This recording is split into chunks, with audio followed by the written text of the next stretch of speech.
ఈ మధ్య హాస్య నటుడు బ్రహ్మానందం గారు ఏదో కార్యక్రమంలో భాగంగా స్పీచ్ ఇస్తూ మీరు మీ దేవుణ్ణి కిచెన్ వైపుకు తీసుకురాకండి అని చెప్పి చాలా విశాల హృదయంతో ఉదార భావంతో చెప్పుకొచ్చారు.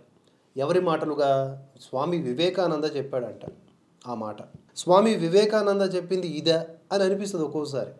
ఆయన ఏం చేశారు, ఏం సాధించారు, ఏం సందేశం ఇచ్చారు ఎప్పటికీ ఎవరికి తెలియదేమో. ఇక సరే, ఈ సందర్భంగా బ్రహ్మానందం గారిలా కాకుండా భరతవర్ష నుంచి ఒక మాట చెప్తూ ఉన్నా.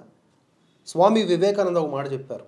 ఈ హిందూ ధర్మం నుంచి ఒకడు మతం మారిపోయాడు అంటే దాని అర్థం నీ మతంలో ఉన్నటువంటి వారి సంఖ్య తగ్గిందని కాదు, ఈ దేశానికి ఒకడు వ్యతిరేకిగా మారాడు అని. ఇది స్వామి వివేకానంద చెప్పింది. ఇది మనం ప్రచారం చేయాల్సింది. మరి ఆయన ఏ దృక్కోణంలో చెప్పారు, ఎంతటి పరిశోధనగా ముందుగానే ఊహించి చెప్పారు, ఇది పట్టుకోవాలి కదా.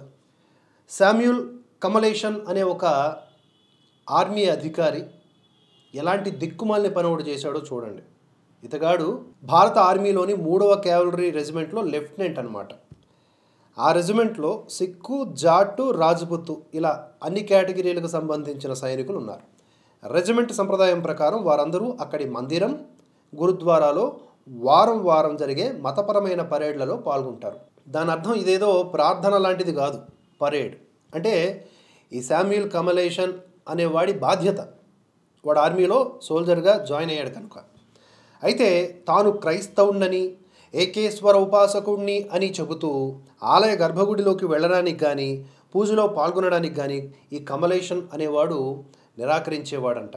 తన మతం ఇతర దేవుళ్లను పూజించడానికి అంగీకరించదని తన ఉన్నతాధికారులతో అనేకసార్లు వాదించాడు. అలాగే వెళ్ళడం మానేశాడు.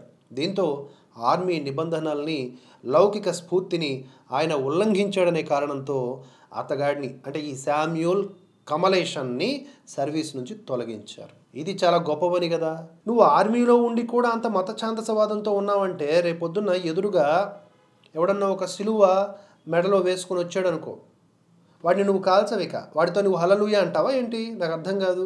నువ్వు హల్లెలూయా అంటావేమో, వాడు నిన్ను క్షణాల్లో ఒళ్ళంతా జల్లెడ చేసి పారేస్తాడు. ఎందుకంటే నీవు వాడి దృష్టిలో భారతీయుడివి, భారతీయ ఆర్మీకి సంబంధించిన వాడివి. నీకు ఈ దేశం పట్ల, ఈ ధర్మం పట్ల, భారతీయత పట్ల ఇంతటి విషయాన్ని నూరిపోసింది ఎవరు?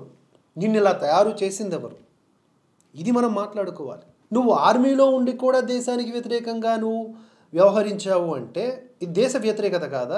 ఆర్మీ కొన్ని రూల్స్ ఉంటాయి కదా. వీళ్ళు ఎక్కడున్నా కూడా తమకు అనుకూలంగా మార్చాలని ట్రై చేస్తారేంటి విధానాల్ని కూడా. ఈ మధ్య కొన్ని చూస్తూ ఉంటాం కదా, కొన్ని పాఠశాలల్లో సరస్వతీమాత, గణపతి ఇత్యాది విగ్రహాలు ఉండకూడదంట. వీళ్ళకి మంట పుట్టిపోతుందంట. అంటే మీరు ఈ భారతదేశంలో పుట్టి ఒకప్పుడు మీరు హిందువులే. అనాదిగా వస్తున్నటువంటి సంస్కృతికి చిహ్నాలు అవి, దేవీ దేవతల రూపాలు అవి. వాటిని చూసి నువ్వు తట్టుకోలేకపోతున్నావు అంటే నీ మతం నీకు అంత సంకుచితత్వాన్ని నేర్పిస్తుంది. నువ్వు అడవుల్లోకి వెళ్ళిపోవడం మేలు. ఇటువంటి వాళ్ళు మళ్ళీ ఆర్మీలోకి జాయిన్ అయ్యి ఇలా వ్యవహరిస్తే, ఇతగాడిని సర్వీస్ నుంచి తొలగిస్తే ఇంకా అతను దీని మీద పగబట్టాడు, దీన్ని ఎట్లయినా సరే నేను తేల్చుకుంటా అని చెప్పేసి కోర్టుల దాకా పోయాడు. కోర్టుల దాకా పోతే తాజాగా కోర్టు ఇచ్చినటువంటి అద్భుతమైన తీర్పు ఇప్పుడు చూద్దాం.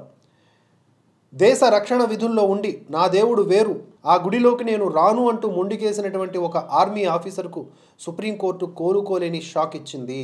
ఈ వార్త ఎందులో వచ్చింది?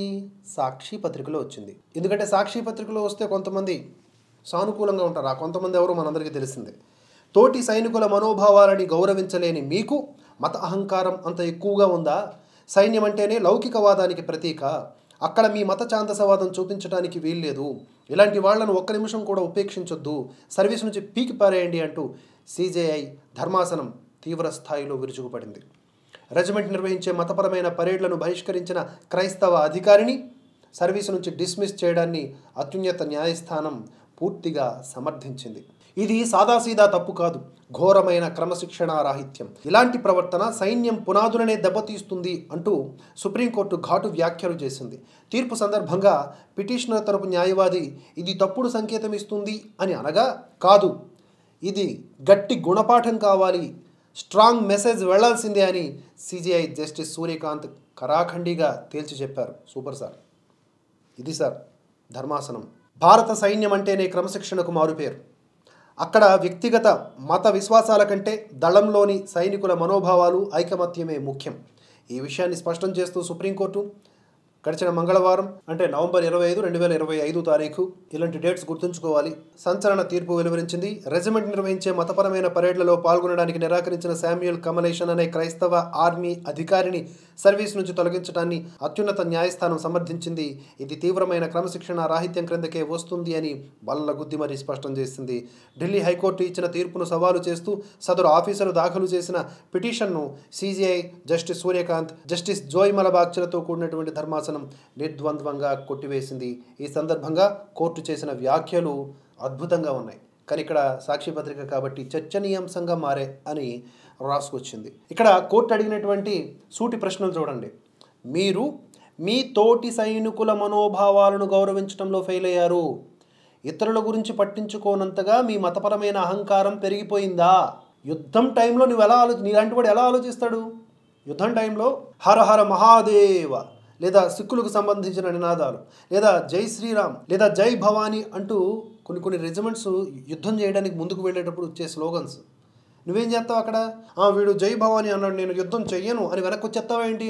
అంత మాత్రానికి నీకు ఆర్మీ జాబ్ ఎందుకు? జీతం దొబ్బడానికా? ఇలాంటి సన్నాసుల్ని ఎవరు వెనకేసుకొస్తారో కూడా చూద్దాం. తోటి సైనికుల మనోభావాల్ని గౌరవించలేని ఇటువంటి వ్యక్తులు ఎక్కడ చూసినా కూడా కనిపిస్తూ ఉన్నారు, ఈవెన్ ఆర్మీలో కూడా. కనుకనే గట్టిగా సుప్రీంకోర్టు మొట్టికాయలు వేసిందని చెప్పుకోవచ్చు. ఈ తీర్పు హర్షణీయం. అలాగే ఈ కేసుకు సంబంధించిన తీర్పు మీద మీ ఒపీనియన్ని స్పష్టంగా కామెంట్స్ రూపంలో తెలియజేయండి. ఈ వీడియోని 10 మందికి షేర్ చేయండి. జై హింద్, జై భారత్.